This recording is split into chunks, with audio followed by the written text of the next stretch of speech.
So recently, a group of Capitol rioters were busted building explosives to possibly use against the government. So now, on Tuesday, the Washington Post reported that a man named Duong, who was an accused Capitol rioter from Northern Virginia, and his associates were building up an arsenal of explosives under the guise of a Bible study group, according to prosecutors. Duong, 27, appeared in court on Friday and was released to home confinement pending trial over the objections of prosecutors who sought stricter terms. So, now wait a minute. He's already released. So, he's back at home. Yes, it's house arrest. But wait till you hear what he's accused of doing and actually how they caught him, because this is really interesting. So now, according to the court record, at the time of his arrest, Duong had several guns, including an AK-47, oh, wonderful, and the material to make 50 molotov cocktails. So now he gets caught as a result of an undercover agent that was inside of this little group that he put together. And by the way, he met that undercover agent during the January 6th Capitol riots. So now, the Washington Post explains that he had entered the Capitol on January 6th, telling an undercover federal agent that he had climbed the wall, delivered a letter to lawmakers, and then filmed himself opening a door with a crowbar.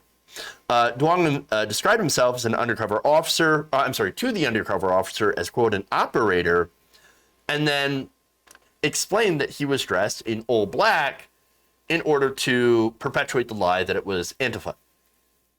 So, oh yeah, no, I'm dressed up. I'm doing cosplay as an Antifa guy so that it doesn't get traced back to Donald Trump. Oh, great. Wonderful. Here we go. Now, in video later seen by investigators, he was also identified as one of the men shouting, "We're coming for you, Nancy," which wait, if you're Antifa, aren't you supposed to love Nancy Pelosi and the Democrats?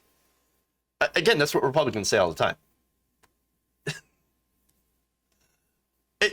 Again, they don't make sense. Their claims don't make sense. First it was Antifa, and then it was FBI. And by the way, yes, sure, there were people who were undercover cops, and they're going to use that probably as an aha. But okay, it makes sense to have an undercover person there. It makes sense, and this is what they found. All right. So now, following the insurrection, that same undercover officer and Duong decided to stay in touch. And a week later, he told the undercover officer that he was part of a cloak and dagger group that will, quote, build resistances for whatever will inevitably come. Well, if that sounds kind of ominous, well, you're right about that. It is. Because, well, in March, just to show you what he's expecting, he had told his associates to, quote, keep your guns and be ready to use them. Ah. Well then. It gets better. He and others apparently hid their activities during a Bible study. Oh, no, we're doing a Bible study. Here, we got the good book. Okay, well, do you happen to know what that book actually says? One of the first commandments is thou shalt not kill, right? And you're over here stocking up weapons. Did they not read the book? Of course they did. Of course they did. I'm guessing they skipped over that part. Now, Duong also brought in somebody, a 3%er. The 3%ers, of course, it's another far-right group that had been, some of them had been charged with conspiring to storm the Capitol. Explaining that 2 generations of his family had fled communist regimes in China and Vietnam before immigrating to the United States. According to court documents, Duong was saying, now we're here, and at a certain point, you just gotta make a stand. But for Trump? But for Trump. That's who you're standing for. Who, by the way, was calling, at that time, was blaming Chinese people, Asian Americans, and Asian people for spreading the coronavirus. And this guy's like, no, nailed it. No, I'm totally going to listen to Donald Trump and invade the Capitol. Great. He also talked about surveilling the Capitol building, and in February, an associate took some footage of it, according to prosecutors. He also talked about freeing alleged rioters who were behind bars, saying, according to the government, quote, "I see that as an opportunity. With every great revolution, you go to the prisons and you break them out." Y'all talking about violent revolution here. And yet, of course, this guy is released to house arrest. More. According to the court documents, he and the undercover agent also toured a jail in Lorton, Virginia, where he had talked about testing out explosives. He told the agent that he was working on a, quote, manifesto as well, saying, if I get into a gunfight with the feds and I don't make it, I want to be able to transfer as much wisdom to my son as possible. Prosecutors also say he also discussed how far he could shoot on his family's property in the event of a raid, and said that it could be the site of a second Waco. He also said that at a meeting in June that he had collected styrofoam and more than 50 wine bottles to make molotov cocktails, but had held off buying fuel because obviously he didn't want it to look like he was stocking up firearms and weapons. Didn't want to do anything suspicious. Oh, great. He told the undercover agent that he had been saving motor oil from his car for that express purpose because he didn't want to buy gas. He also said he would prefer a peaceful secession of Appalachia to a violent conflict, according to the record, and that all of his preparations were for, quote-unquote, defense. The molotov cocktails, he told the agent, were only meant for disabling armored vehicles, and had repeatedly put off plans to test those same explosives. Well, I mean, do you really need to test that it's going to work? You light it on fire and you throw it. Allegedly.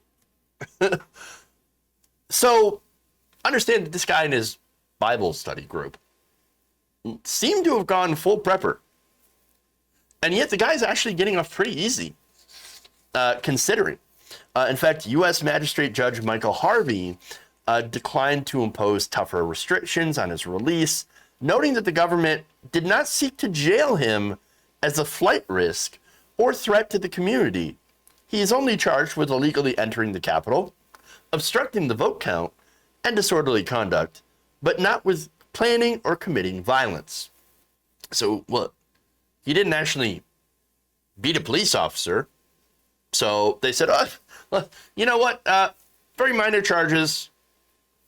Let him do house arrest while he sits there and holds Bible study and hoards weapons.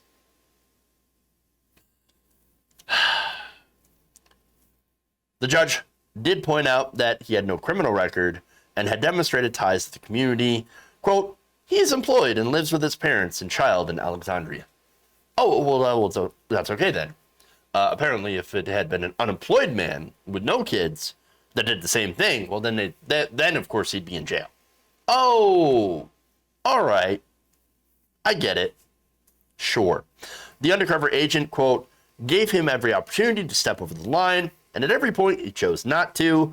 Someone who showed so much concern for what the legal lines are should be given the opportunity to show he can continue to stay in the lines, according to the judge. So, understand, right, that people who didn't invade the Capitol, who didn't stockpile weapons or explosives, don't get off easy in this country. Let me give you an example of that. Recently, a 17-year-old kid was shot and killed by a police officer for holding a bottle of antifreeze. So he's pulled over by a cop. His car couldn't go in park. So he got out. He put a bottle of antifreeze, or was trying to, in his back tire to prevent him from rolling into a cop. Okay. Didn't even get as far as, he got out the door, got the bottle of antifreeze, and was shot dead by a police officer.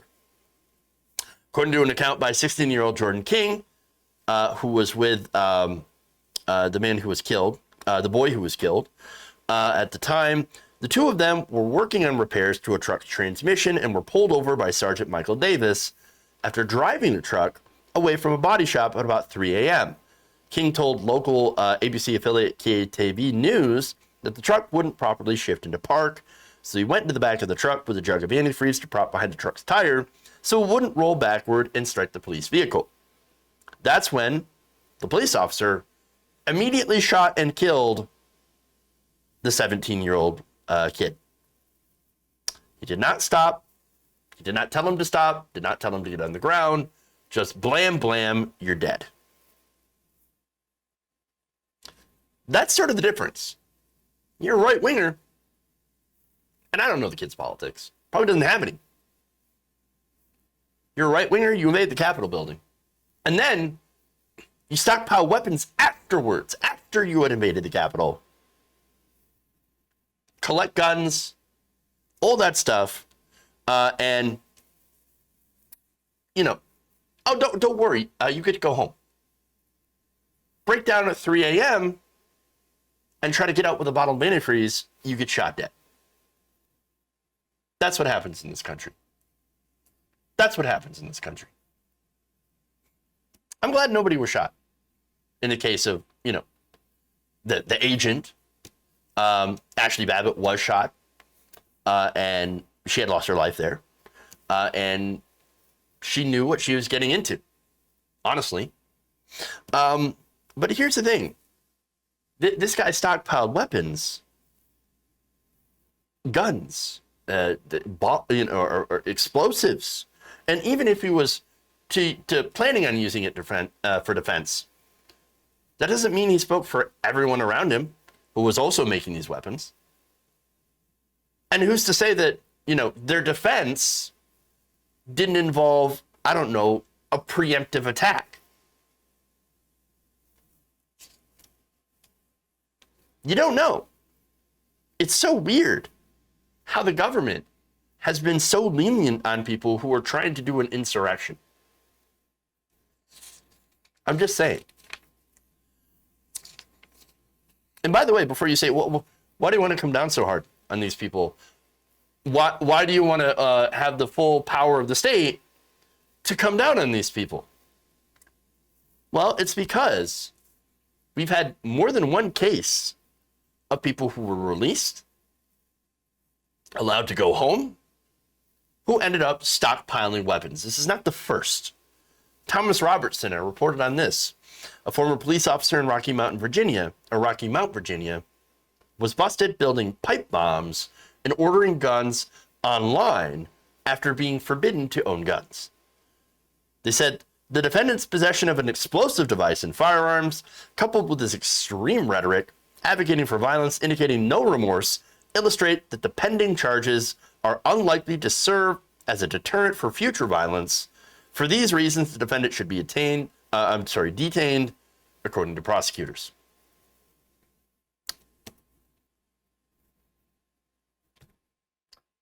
I mean, odds are, if you were there in the Capitol, you really didn't care about the law at this point. You didn't care about the law. You don't care about rule of law. And yes, you are an extremist. You have to take these people seriously because they are a serious threat. That's what frustrates me about all these stories of Capitol rioters, people who were involved. Oh no, go ahead and go to Mexico. Go on vacation. It's fine. Go, have a fun party on July 4th. Totally fine. If it weren't a right-winger, in a lot of cases a white right-winger, this is not the case, obviously, but a right-winger, if it had been a Black Bloc Antifa, right, or a Black Panther, I don't think this would have been the same. I think this would have ended up very differently. And so I'm just saying they are a serious threat and they should be treated as a serious threat. If you enjoyed this video, please give us a like and share with your friends. You can subscribe and help out the channel by becoming a patron. It's patreon.com/Jeff Waldorf, or you can become a channel member as well by hitting the join button below.